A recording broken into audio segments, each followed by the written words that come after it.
Hello, everyone, and welcome. Thank you for much for joining me live here today. Whether you're listening in real time or catching the replay, I am really glad you are here. My name is Brittany Owens, and I am the host of Race for Safe. This podcast was created for people who are tired of surviving and are ready to start living so they can start thriving. People who want healing, clarity, freedom, and safety in every area of their lives. Before we go any further, I want to say this clearly. This is a safe space. This is 100% judgment free zone. There is no judgment here. There is no pressure to have to have it all together and no need to explain your pain. You're welcome exactly as you are. Let me share a little bit about the heart behind this podcast, Race for Safe. Life is full of choices. Some choices brings us closer to peace, purpose, and safety. Other choices, especially when we don't know better, can keep us stuck in cycles of pain, toxicity, and brokenness. That's where Race for Safe come in at. RACE stands for Remove What's Toxic, Awaken to Truth, Close Unhealthy Doors, Evacuate into Freedom. And when we do, we will become safe, shielded, activating, flourishing, and elevated. Safety isn't just physical, it's emotional, it's mental, it's spiritual, and it is relational. This podcast is for all. Anyone who is ready to break cycles, heal deeply, and rise into the life they were created to live.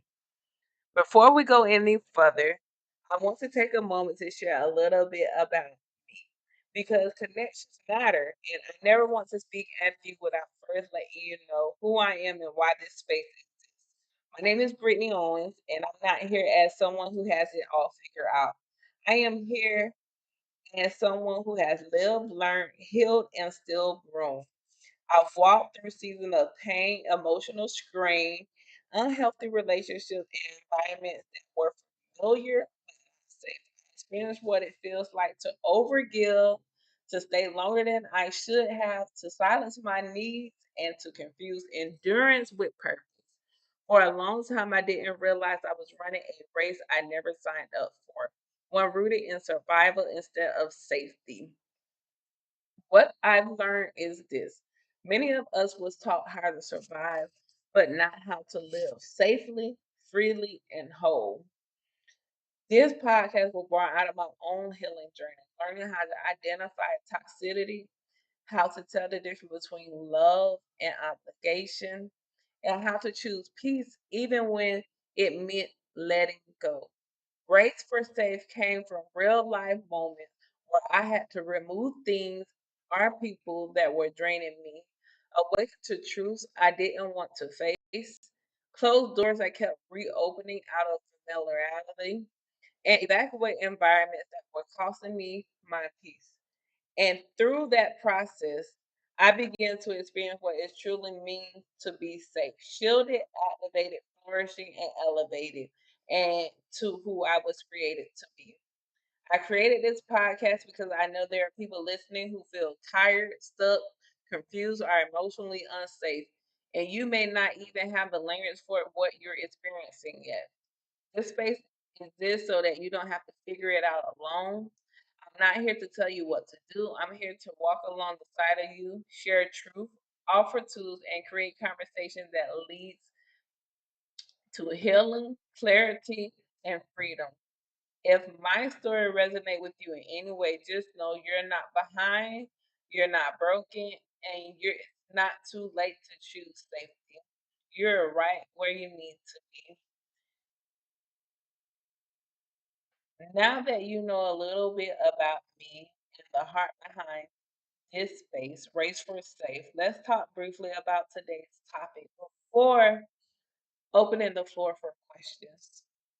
The topic of tonight is recognizing toxic patterns versus healthy boundaries. I want to touch briefly on today's topic before we open up for questions because I believe this is where a lot of us get stuck.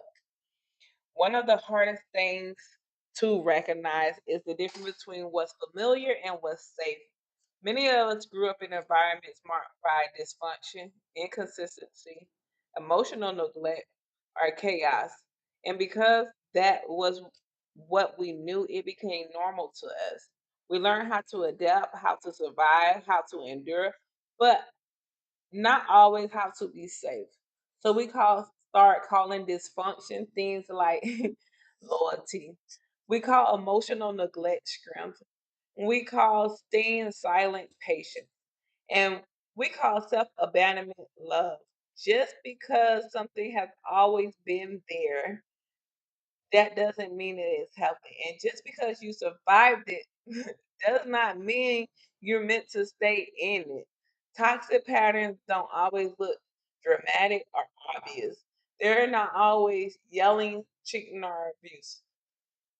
Sometimes toxicity is much quieter.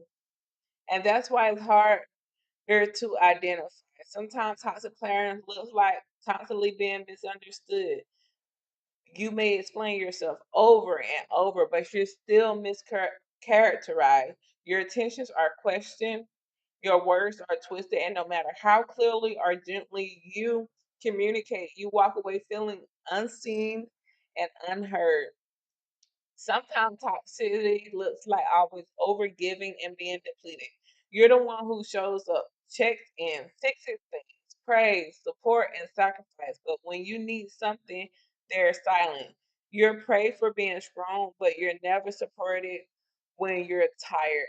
And slowly you begin running on empty. And sometimes toxicity looks like having to silence your needs to keep the peace. You don't speak up because it causes conflict. You don't express how you feel because you don't want to be seen as difficult.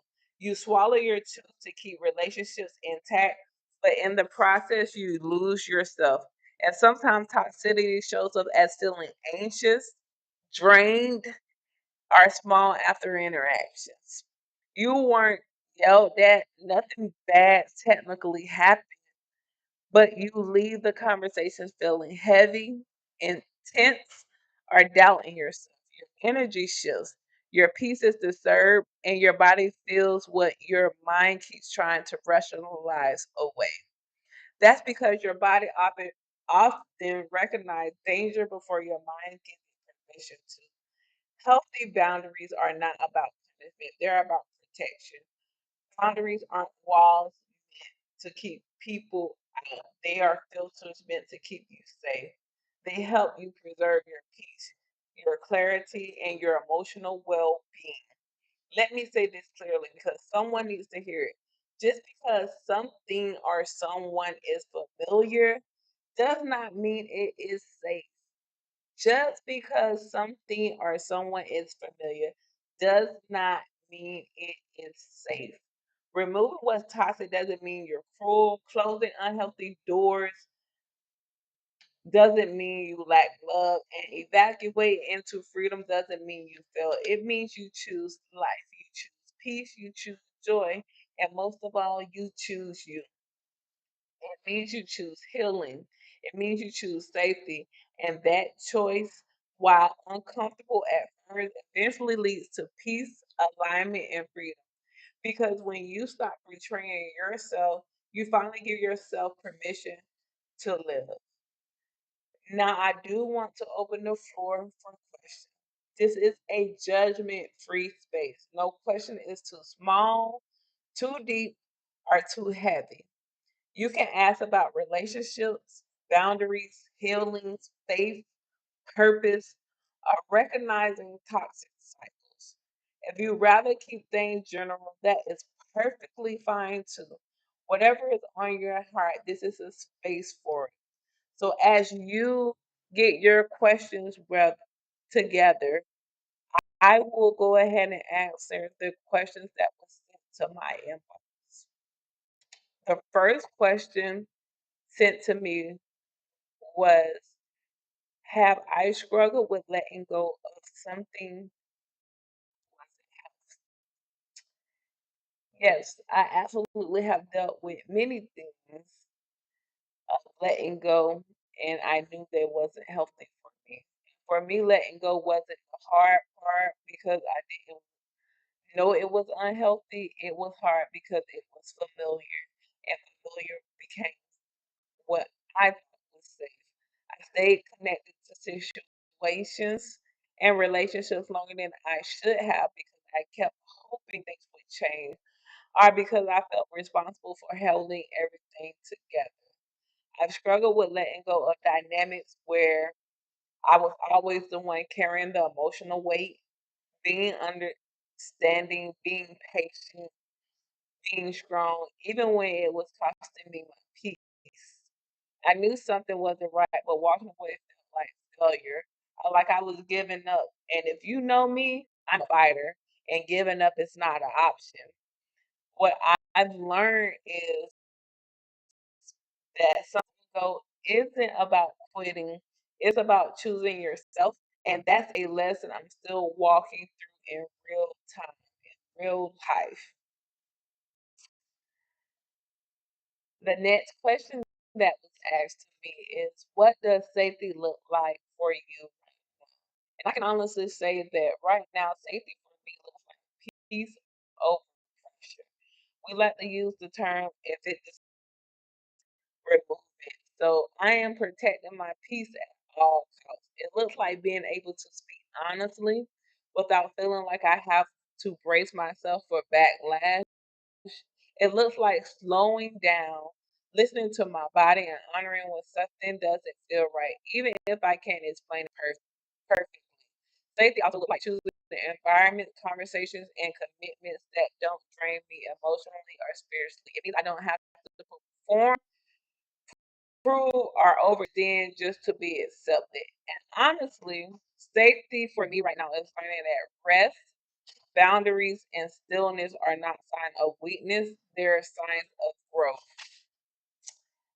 And the last question that I received um, was, have you ever confused loyalty with self-control? And most definitely, I have.